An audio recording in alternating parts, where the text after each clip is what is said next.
నమస్తే, welcome to our channel. నేను పద్మిని. ప్రస్తుతం పాటు సోషల్ యాక్టివిస్ట్ కృష్ణ కుమారి గారు ఉన్నారు, మాట్లాడదాం.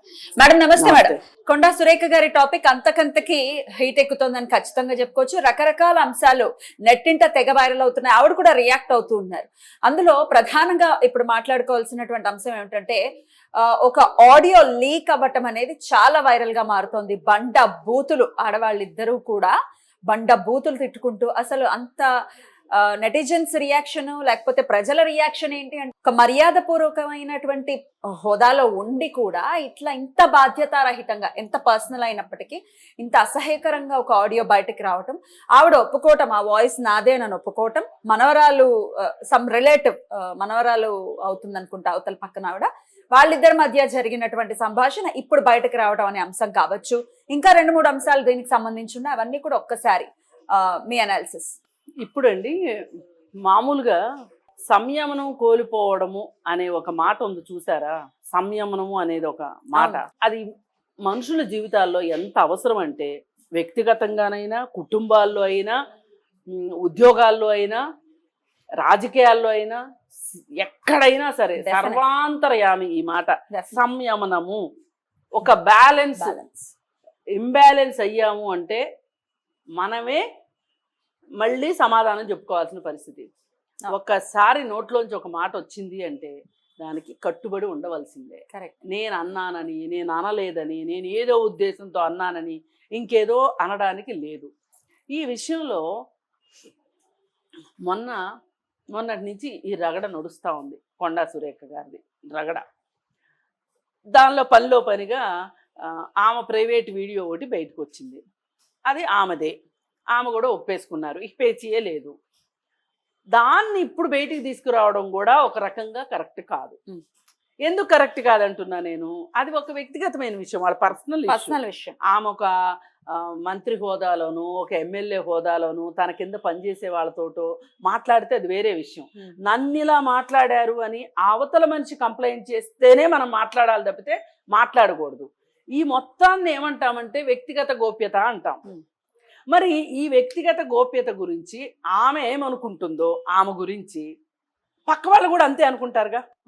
ఇప్పుడు పక్క వాళ్ళ వ్యక్తిగత గోప్యతలోకి నువ్వు వెళ్ళిపోయావు, నీది కూడా బయటకు వచ్చింది. అందుకే అట్టు పెట్టినమ్మక అట్టున్నారా అంటారు. అందుకే నేను ముందే ఇన్వర్టెడ్ కామాస్లో సంయమనము చెప్పారు, బ్యాలెన్స్ గా ఉండటము అనేది నేను చెప్పింది ఇందుకే. ఇప్పుడు ఎక్కడ వరకు వెళ్ళిందంటే ఈ విషయం, మొన్న టీఆర్ఎస్ వాళ్ళు చేసిన తప్పుడు పని కూడా కప్పడిపోయింది. ఇప్పుడు అసలు ఫస్ట్ వాళ్ళు పొరపాటు చేస్తే ఇప్పుడు ఈవిడ గనక దాన్ని ఖండించి అంతవరకే పరిమితమై ఉంటే గనక చాలా హుందాగా ఉండేది. అసలు ఈవిడ ఇమేజ్ డ్యామేజ్ జరిగేది కాదు. పైగా సమాజం మొత్తం ఈవిడ తరఫున నిలబడేది. ఈవిడ చేతులారా, ఇంతకంటే పెద్ద మాట నాకు కనిపించట్లా, చేతుల నాశనం చేసుకుందంటే చెప్పొచ్చు. పైగా ఇంకొకటి ఏంటంటే, రాజకీయాల్లోకి వచ్చిన తర్వాత వ్యక్తిగతాలంటూ ఉండవు. ఇప్పుడు మొత్తం తీసుకొచ్చి బయటేస్తారు. ఏదో కోపం వచ్చి అన్నానులే, ఇంట్లో ఏదో తోడికోడల పోట్లాటలాగాను, లేకపోతే అత్తాకోడళ్ళ పోట్లాటలాగాను, భార్యాభర్తల పంచాయతీలాగాను ఏదో అన్నానులే అంటే ఏదో సర్దుకుంటారు ఇళ్లలో వాళ్ళు. బయట వాళ్ళు ఎందుకు సర్దుకుంటారు? పైగా అవకాశం వచ్చినట్టు వాడుకుంటారు. నిన్న నేను మాట్లాడుతూ కూడా ఒక చిన్న పొరపాటు జరిగింది. అదేంటంటే, హరీష్ రావు ఈమెకి దండ ఇచ్చాడు అనేది నేను మాట్లాడా. కాదు, నేను పొరపాటున రఘునందన్ రావు ఈవిడికి దండ ఇచ్చి అక్క అని ఇచ్చి సమస్యలు పట్టించుకోండి అని చెప్పాడు. అయితే దానికి ఈ సోషల్ మీడియాలో రఘునందన్ రావు బీజేపీ, ఈవిడ కాంగ్రెస్ కాబట్టి వీళ్ళిద్దరినీ అబాస్పాలు చేయాలని టీఆర్ఎస్ పార్టీ సోషల్ మీడియా ముందుకొచ్చి చేసింది. దాన్ని ఖండించాలి లెక్కైతే. హరీష్ రావు గారు ఖండించాడు, కేటీఆర్ ఖండించలేదని ఈవిడ కోపం వచ్చింది. కేటీఆర్ నువ్వు ఎందుకు స్పందించవు, ఇట్లాంటి వాటినేనా నువ్వు ప్రోత్సహించేది అని కేటీఆర్ని అనేసేసి ప్రజలకు వదిలేయాలి ఎప్పుడైనా. ఇప్పుడు మనం ఏం చేయాలంటే, మనం చెప్పదలుచుకున్నది కంప్లైంటు మనమే ఇచ్చి, వాదనలు మనమే చేసుకొని, తీర్పు మనం ఇచ్చామనుకోండి, కరెక్ట్. అది దానికి ఉండదు. ఇప్పుడు లావణ్య రాస్తారు విషయం కూడా అదే అయింది. ఇప్పుడు ఆమె కంప్లైంట్ ఇస్తుంది, ఆమె వాదించుకుంటుంది, ఆమె జడ్జి, ఆమె తీర్పిచ్చుకుంటుంది. అంతా అయిపోయాక మీకు నచ్చిందా అని అడుగుతుంది. అది కుదరదు. నువ్వేం చెప్పుకోదలుచుకున్నావు నువ్వు చెప్పుకోవాలి. ఇప్పుడు కోర్టులో అయినా నీ వాదనలు నువ్వు వినిపించుకుంటావు, నువ్వు చెప్పుకోదలుచుకుంది నువ్వు చెప్పుకుంటావు, నీ లాయర్ ద్వారా చెప్పుకుంటావో నువ్వు చెప్పుకుంటావు. కానీ తర్వాత బాధ్యత ఎవరిది? కరెక్ట్, జడ్జిది. అలాగే నువ్వు ప్రజల్ని ఇక్కడ జడ్జీలు చేసి ఉండాల్సింది. చేసింది రాజకీయంగా అతి పెద్ద పొరపాటు. అందుకే అంటారు రాజకీయాల్లో హత్యలు ఉండవు, ఆత్మహత్యలే ఉంటాయి. ఎవడో పక్కోడు వచ్చి చేయక్కర్లా, నీకు నువ్వే చేసుకున్నావు ఆత్మవంచన. ఒక రకంగా నీకు నువ్వు నష్టం చేసేసుకున్నావు. భౌతికంగా చనిపోకపోయినా నష్టం చేసేసుకున్నావు నువ్వు రాజకీయంగా. పైగా నువ్వు ఒక పార్టీకి ప్రతినిధివి. ఇక్కడ నువ్వేం చేసినా, ఇప్పుడు ఏ పార్టీలో ఉన్న వాళ్ళైనా ఆలోచించాల్సింది ఏంటంటే, మనము ఒక పార్టీలో ఉన్నాము అంటే మన మంచి చెడ్డలు, మన మంచి పార్టీకి ఎట్లా అయితే మంచిగా మారుతుందో మన చెడు కూడా పార్టీకి చెడుగా మారుతుంది. మీరు ఆ పార్టీలో ఉంటూ, ఆ పార్టీలో ఎదుగుతూ, ఆ పార్టీలో బీఫామ్ తీసుకుని, ఆ పార్టీలో ఎమ్మెల్యేలుగా గెలిచి, ఆ పార్టీలో మంత్రులు అయిన తర్వాత మీరు ఈ మాత్రం బాధ్యత లేకుండా ఉంటే ఎట్లా? అసలు తప్పు కదా ఇది. మీరు ఎంత ఒళ్ళు దగ్గర పెట్టుకోవాలి, ఎంత జాగరూకతతో ఉండాలి. అరే పబ్లిక్లో ఒక మంత్రి మాట్లాడింది అంటే అది సరా వెళ్ళిపోద్దే అనే జ్ఞానం ఉండాలి. ఆవిడ ఈ విషయంలో 2 సార్లు తప్పు చేసింది. మరి ఇప్పుడున్న పరిస్థితి ఏంటో నాకు తెలీదు. ఇప్పుడు ఏం జరుగుతుందో. ఇప్పుడు ఇదంతా జరిగింది. ఇక నిన్న సాయంత్రం ఈవిడ మళ్ళీ మనం చరణంలాగా చెప్పుకోవడం అనవసరం. ఈ నాగార్జున గురించి, కేటీఆర్ గురించి, సమంత గురించి మాట్లాడింది కదా, దానికి సినిమా రంగం మొత్తం ఒక్క తాటి మీదకి వచ్చి అందరూ ధ్వజమెత్తడం మొదలెట్టేసరికి ఈవిడికి చేసిన తప్పు ఏంటో ఈవిడికి అర్థమయ్యి నువ్వు ఒక మహిళవే కదా, సాటి ఆడదాని గురించి నువ్వు అట్లాగైనా మాట్లాడేది అది ఇది అని చెప్పి అంటే, ఈమె ఒక ఆడదానిగా నాకు ఆ వేదన ఏంటో నాకు తెలుసు, నేను కావాలని అనలేదమ్మా సమంత అని చెప్పి ఈవిడ ఒక మాట సారీ అనే ఒక సమంతకు మాత్రమే సారీ అయితే చెప్పడం జరిగింది. అయితే ఇక్కడ చెప్పాల్సింది ఇంకెవరికి అంటే, కేటీఆర్ కోరుకున్నాడు అనడము కరెక్ట్ కాదు.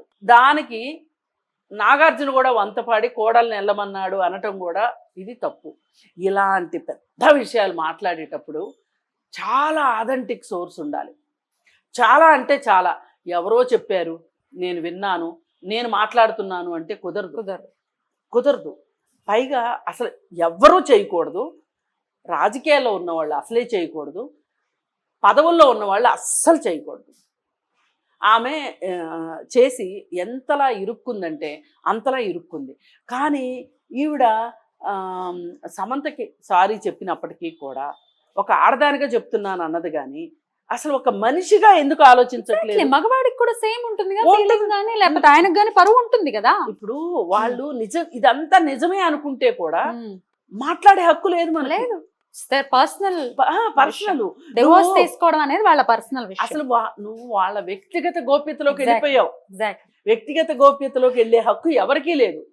ఆఖరికి సుప్రీంకోర్టు కూడా ప్రతిదానికి ఆధార్ కార్డు అంటే అది ఒక వ్యక్తిగతమైన సమాచారం ఉంది, దాంట్లో మీరు ఆధార్ అడగటానికి వీల్లేదు అని చెప్తుంది. అంటే ఏంటి దీని అర్థం? అంటే వ్యక్తిగత స్వేచ్ఛకి, వ్యక్తిగత గోప్యతకి మన చట్టంలో అంత రక్షణ ఉంది అని అర్థం. మరి ఇంకా ఆమె ఇంకా ఎక్కువ మందికి సారీ చెప్పాల్సిన అవసరం ఉందేమో అని అనిపిస్తుంది. కానీ ఆవిడైతే ఆ విధంగా ఆవిడ స్పందించట్లేదు కాబట్టి ఇది ఇప్పట్లో చల్లారేలాగా కనపడట్లేదు. ఇదే అంశం మీద ఎలాగో ఈ సారీ చెప్పకపోవటం లేకపోతే దొల్లేయటం అనేది ఆల్రెడీ జరిగింది.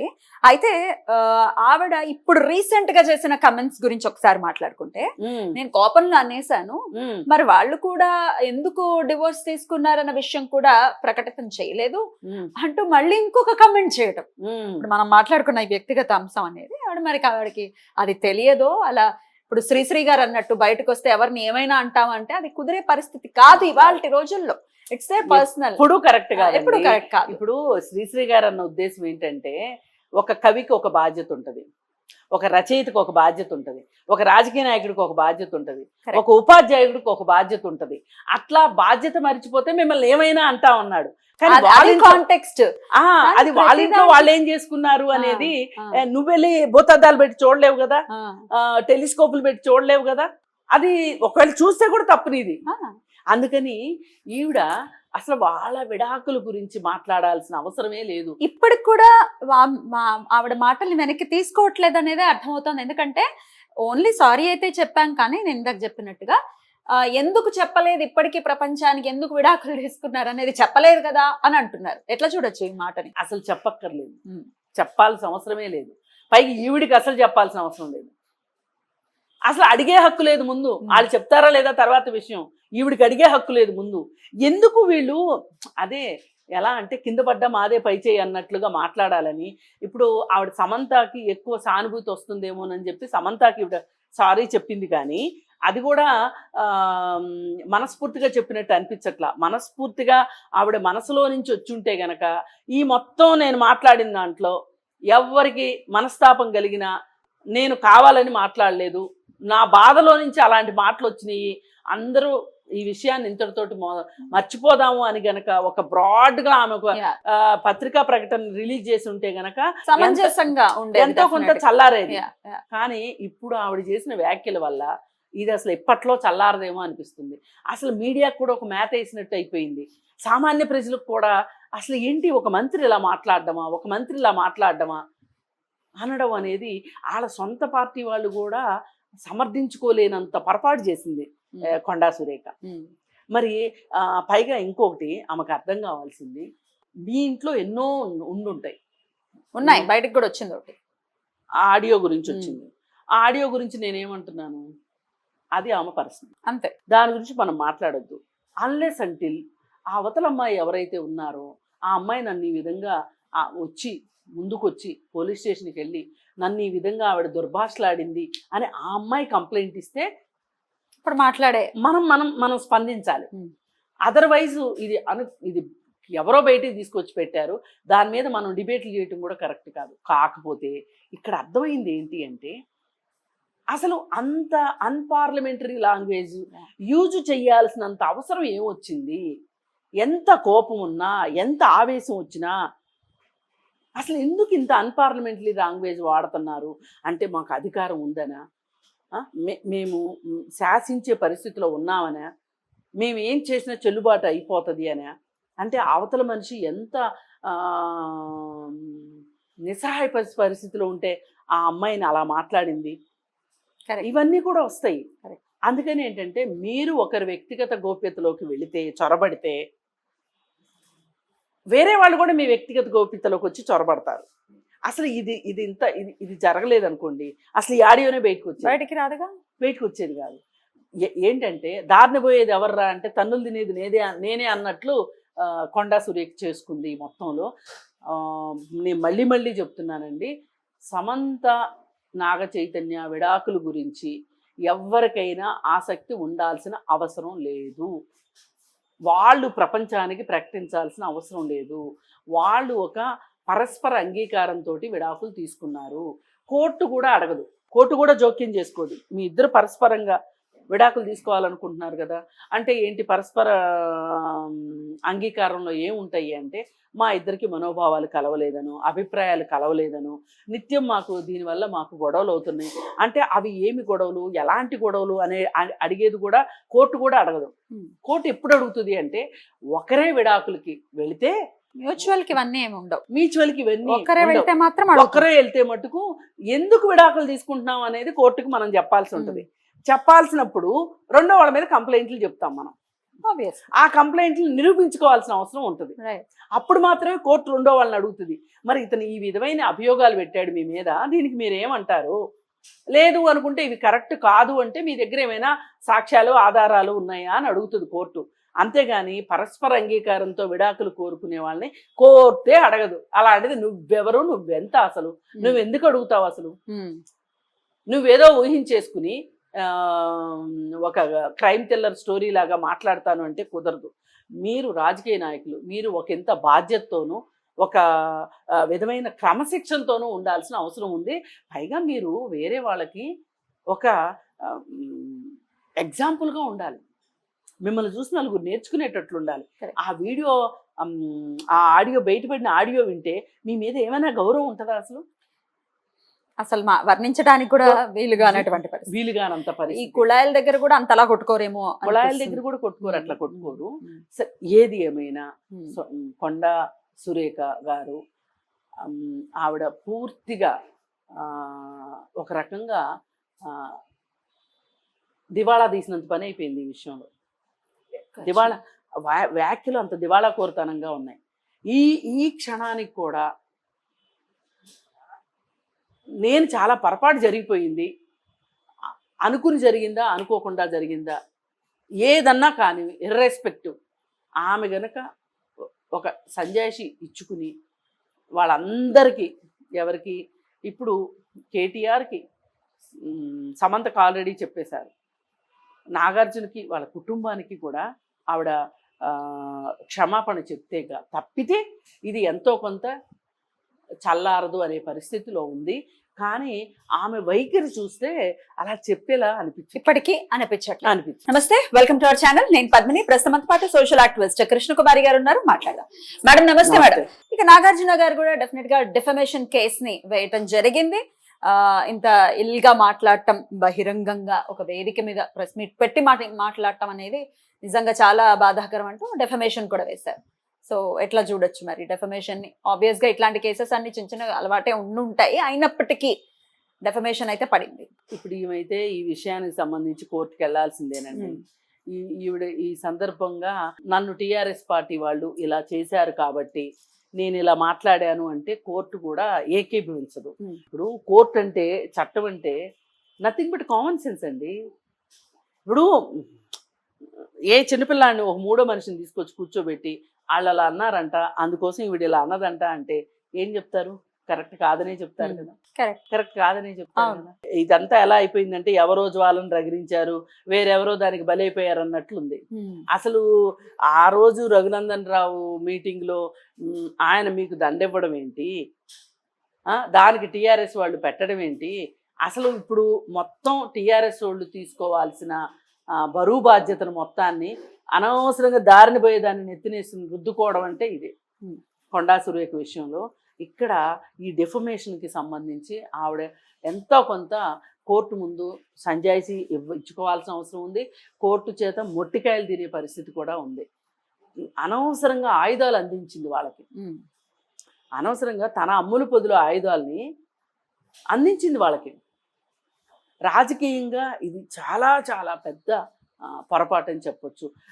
స్టార్టింగ్ చిన్న పాయింటే, కానీ ఇది ఎంత వెళ్ళిందో చూడండి, ఎంత దూరం వెళ్ళిందో చూడండి, ఎంతమందికి చుట్టుకున్నది. ఇది అవసరమా మనకి? కాదు.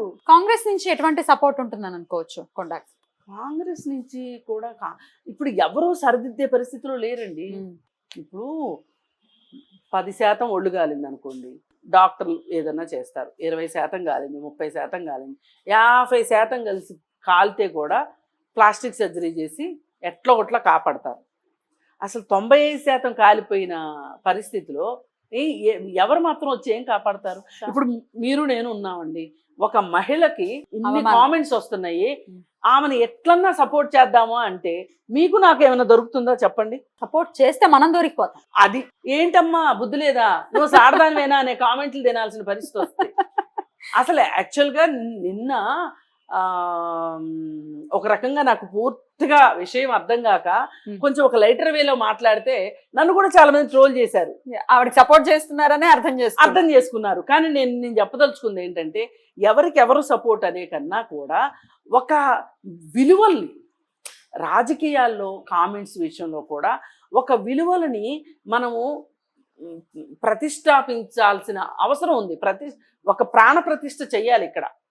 ఎందుకంటే ఎవరికి వాళ్ళు ఇలా బూతులు మాట్లాడుకుంటూ వెళ్ళిపోతే, ఎవరికి వాళ్ళు ఇలా ఆధారాలు లేని మాటలు మాట్లాడితే, నిజమైనా సరే నీ దగ్గర ఆధారం ఏంటి? ఆధారం లేని మాట్లాడద్దు. ఇప్పుడు కోర్టులో కూడా తెలియక ఏం చేస్తారంటే, అమాయకంగా ప్రత్యర్థి మీద ఆరోపణలు చేసేస్తారు. కోర్టు ఆరోపణ చేసిన ప్రతిదానికి సాక్ష్యాధారాలు అడుగుతుంది. ఇవ్వలేకపోతే నువ్వు తప్పుడు కేసు పెట్టావని నిన్ను చివాట్లు పెడుతుంది ఎంత న్యాయం నీ వైపు ఉన్నప్పటికీ. అందుకే కరెక్ట్గా ఎక్కడ దొరుకుతారు రెండో వాళ్ళు అది చూసి గురి చూసి కొట్టడం అంటారు చూసారా. ఇక్కడ కొండా సురేఖ గురి తప్పిన బాణం ఇవాళ. మరి ఈ గురి తప్పిన బాణానికి ఈ కాంగ్రెస్ పార్టీ ఎంతవరకు మూల్యం చెల్లించగలదు? కాంగ్రెస్ పార్టీ ఎలా వెనకేసుకు రాగలదు? అసలు ఎందుకు వేసుకొస్తుంది అనేది ఓ ప్రశ్న. అంటే డ్యామేజ్ తక్కువ ఉందనుకోమ్మా, ఇమేజ్ కాపాడుకోవటానికి. అసలు ఇంతకంటే ఘోరమైనటువంటి హైడ్రా గురించి ఎవరు అక్కడ స్పందించట్లేదు. ఈ మ్యాటర్ మీద స్పందించి ఇంకా ఒక ఇంత రచ్చ చేయటం అనేది కాంగ్రెస్ చేస్తుందని అనుకోకూడదు. ఇప్పుడు పడవకు చిల్లుబడింది అనుకోండి, ఇంతకంటే బరువు మోసే పరిస్థితిలో ఈ పడవ లేదు అందనుకోండి, పరిస్థితి ఉందనుకోండి, ఒకళ్ళు వచ్చి నన్ను ఎక్కించుకోండి అన్నారనుకోండి, ఇప్పుడు వాళ్ళందరూ ఎందుకు ఒప్పుకుంటారా పడవ ఎక్కించుకోలేదు? ఇవాళ అదే పరిస్థితిలో కొండా సురేఖ ఉంది. అందుకే రాజకీయ నాయకులు ఒకంత జాగ్రత్తగా, ఒళ్ళు జాగ్రత్తగా పెట్టుకోవాలి, బుద్ధి జాగ్రత్తగా పెట్టుకోవాలి, ఇరుక్కునే పనులు చేయొద్దు. ఇక రకుల్ ప్రీత్ సింగ్ అంశం కూడా తెర మీదకి వచ్చింది. ఆవిడ అనటం జరిగింది, యంగ్ హీరోయిన్స్ వెళ్ళిపోయి పెళ్లిళ్ళు చేసేసుకుంటున్నారు అని చెప్పడం రకుల్ గురించే. రకుల్ కూడా ఆవిడ స్పందించారు. అసలు ఇంత బాధ్యతారహితంగా ఒక మహిళ మాట్లాడటం, అందున ఒక గౌరవప్రదమైనటువంటి స్థానంలో ఉండి మాట్లాడటం అనేది నిజంగా చాలా శోచనీయం. దీన్ని వెనక్కి తీసుకోవాలి అని చెప్పి ఆవిడ స్టైల్లో ఆవిడ చాలా గట్టిగానే రిటార్ట్ ఇచ్చారని అనుకోవచ్చు. ఎట్లా చూడొచ్చు ఈ అంశాన్ని? ఇది కూడా చాలా మంది మాట్లాడారండి, చాలా పుకార్లు షికారులు చేశాయి. కానీ మనం మాట్లాడడం ఎంతవరకు కరెక్ట్? ఇప్పుడు ఆయన రేవు పార్టీలకు వెళ్ళాడని, మాదక ద్రవ్యాలు తీసుకున్నాడని అసలు చాలామంది మాట్లాడారు. కేటీఆర్ మాదక ద్రవ్యాలు తీసుకుంటాడు అని. మాటల్లో మాటగా మాట్లాడడం వేరు, ఇలా ప్రెస్ మీట్ పెట్టి మాట్లాడడం వేరు. ఇలా ఇది మాట్లాడడం వల్ల ఏమవుతుంది అంటే ఈ మాటలు వెనక్కి తీసుకోలేని పరిస్థితి వచ్చింది ఇవాళ. ఇప్పుడు ఈవిడ మాటలు వెనక్కి తీసుకోలేని పరిస్థితికి వచ్చేసింది. ఆమె స్థానంలో ఎవరున్నా అంతే. అందుకని మనం ఒకంత జాగ్రత్తగా ఉండటం చాలా అవసరము. ఇప్పుడు ఒక మంత్రి మీద, రకుల్ ప్రీత్ సింగ్ ఒక మంత్రి పైన ఒక సామాన్య సినిమా యాక్టర్ మాట్లాడే పరిస్థితికి నువ్వు తీసుకొచ్చుకున్నావు అంటే ఇది చేతులారా చేసుకుంది. ఇప్పుడు నెయ్యి నేల కొలికిపోయింది, నువ్వేం చేసినా ఆ నెయ్యిని ఎత్తుకోలేవు. ఆ పరిస్థితిలోకి కొండా సురేఖ వెళ్ళింది. అందుకే చాలా సంయమనము అనే మాట ఎంత అవసరం అంటే అంత అవసరం. ఇవాళ ఇంత ఇమేజ్ డ్యామేజ్ అయిపోయిన తర్వాత దీన్ని కాపాడుకోవడం చాలా కష్టమైన పరిస్థితిలోకి వెళ్ళింది. ఆవిడ కేసులు ఎదుర్కోవడం తప్పితే ఆవిడకి ఉన్న ఆప్షనే లేదు. ఆశ్చర్యపరిచేటటువంటి విషయం ఏమిటంటే ఒకళ్ళేమో రకుల్ ప్రీత్ సింగ్ ని పెళ్లి చేసుకుని వెళ్ళిపోయింది అంది అన్నారు ఆవిడ. అలాగే డివోర్స్ తీసేసుకున్నారు వీళ్ళ వల్లేనని వీళ్ళని. మొత్తం ఈ పెళ్లిళ్ళ చుట్టూనే తిరుగుతుంది, ఈ స్టోరీల చుట్టూనే తిరుగుతుంది ఆవిడ వ్యాఖ్యలన్నీ కూడా. డెఫినెట్ గా మీరన్నట్టుగా ధ్వజమెత్తే అందరూ కూడా ఇండస్ట్రీలో ఉన్న వాళ్ళు, నెటిజన్స్ మొత్తం అంతా కూడా యాంటీ అయిపోయినటువంటి పరిస్థితి. అసలు ఇండస్ట్రీ కూడా గమ్మత్తుగా మొత్తం ఏకమైపోయింది. అసలు ఎప్పుడు దేనికి స్పందించిన జూనియర్ ఎన్టీఆర్ కూడా తొందరగా కమెంట్ చేయడు. అలాంటి జూనియర్ ఎన్టీఆర్, అలాగే మహేష్ బాబు అందరూ మాట్లాడే పరిస్థితి వచ్చింది. ఇప్పుడు ఏమైపోయిందంటే వీళ్ళు మాట్లాడకపోతే వీళ్ళు సమర్థిస్తున్నారా అనే పరిస్థితి వస్తుంది. అందుకోసం అందరూ మాట్లాడుతున్నారు. అది అలాంటి పరిస్థితిలోకి ఇది చేతులారా చేసుకున్నది. ఒకవేళ ఉక్రోషంతో ఒకవేళ అన్నప్పటికీ ఎంతో కొంత చల్లారిన తర్వాత, కోపం చల్లారిన తర్వాత తప్పయింది అని ఒప్పుకోక మినహా ఇట్లాంటి మళ్ళీ వ్యాఖ్యలు, కోపంలో అన్నాను వాళ్ళు ఇంకా చెప్పలేదు అనటం డెఫినెట్ గా చాలా ఆశ్చర్యపరుస్తోంది. మరి ఎప్పటికి ఇది చల్లారుతుంది అనేది డెఫినెట్ గా ఇది ప్రశ్నార్థకంగానే మారింది. అట్లాగే రకరకాల కేసులు కానీ ఆల్రెడీ ఇమేజ్ డ్యామేజ్ అయిపోయింది, కేసులు కూడా ఎదుర్కొంటూ ఉన్నారు. చూడాలి ఇంకెన్ని మలుపులు తిరుగుతుందో ఈ అంశం. ఇప్పటికైనా సారీ అని చెప్పటమో లేకపోతే బాహటంగా వచ్చి చెప్పటం అనేది చెయ్యాలి అనేది నెటిజన్స్ నుంచి వచ్చే, ప్రజల నుంచి వచ్చేటటువంటి ఒక గట్టి డిమాండ్ గా కూడా కనిపిస్తున్నటువంటి ఆయన. Anyways, thank you so much for the analysis madam. నమస్తే.